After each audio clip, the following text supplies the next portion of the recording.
halkan waa wadada Makal Mukarram ee magaalada Muqdisho waxaa ka socda banaanbax ay sameynayaan qaar ka mid ah shacabka magaalada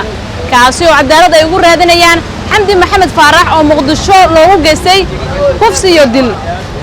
haddaba qaar ka mid ah ehelada oo qayb ka ah dadka banaanbax sameynayay ayaa dawladda federaalka Soomaaliya ka dalbaday cadaalad inay u helaan dhacdadaasi lagu kacay Xamdi Maxamed Faarax ani magacayga waxa la yiraahdaa Daa Faarax Carooni la dhahaa gabadha dhimatan waxa la yiraahdaa Xamdi Maxamed Faarax Carooni la dhahaa waxaan wahay eedo aabaheed la dhaltay oo ku aabihi hooyaan ahay Xamdi falkii loo geystay fal argagax iyo naxdin lagu ahaa waxa anaga hadda maxay ahayd gabadhi way dhimatay oo soo noqonaysa laakiin waxa urku taalna u reebo dhibaatada loo geystay iyo xaqeeda wali la duudsinayo oo wali xaqeeda la duugayo la sheegaynin shacab weynaha Soomaaliyeed waxa uu sheegayaa wadanka cadaalad kama jirto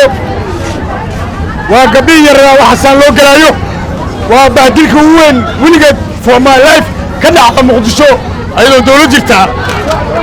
waxa idin sheegaynaa ilaahay baa idinku dheershay haddii daacad jirto haddii islaamnimo jirto diinka laba idinka haysta gabadhaas wixii loo dilay iyo wixii sababta u ahayd keena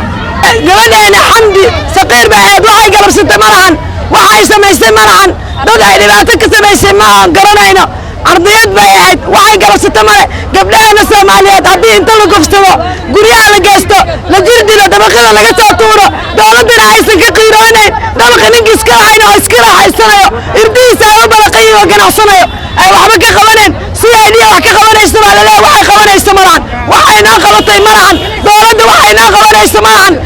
cadaalad u baahannahay taas waa dhimatay mid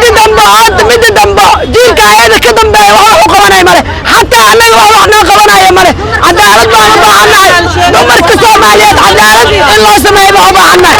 Soomaaliya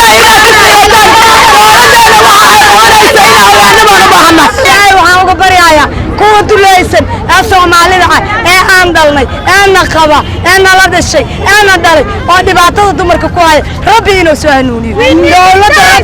dawladda federaalka waxaan ka codsanaynaa dadkii dhibkaas geystay ee dabaqaas ka soo tuuray in Ilaahay subhanahu wa ta'ala dadka loo tumaayo xiriir inay cadaaladeeda xamd saaraan waxa kale saaka waa soo banaan baxna waxaan imaan laamiga Makal Mukarram marka aan isku dayno inaan xirno oo shucuurtaana muujino waana la jirdilay ciidanka degmadan ka shaqeeyo aniga yadaas ay ugu taalo waan dilana dhiigaas ay ka socdo waxay ugu dhigan ciidan saldhigaana la geey waana la xiray saddex gabdhood ay wax la jirdilay saddexdan waan dilana waxaan ka baryaynaa inay dawladdu wax noo qabato cadaalad arabna lama ammaanka gaar ahaan taliska booliska Soomaaliyeed oo ka hadlay dhacdadii lagu kacay Xamdi Maxamed Faarax ayaa waxa ay sheegeen in shakhsiyaad loo xiray isla markaana cadaalad loo horkeeni doono baaritaano dheeraad ah lagu sameyn doono Samson Maxamed Ali Mustaqbal Muqdisho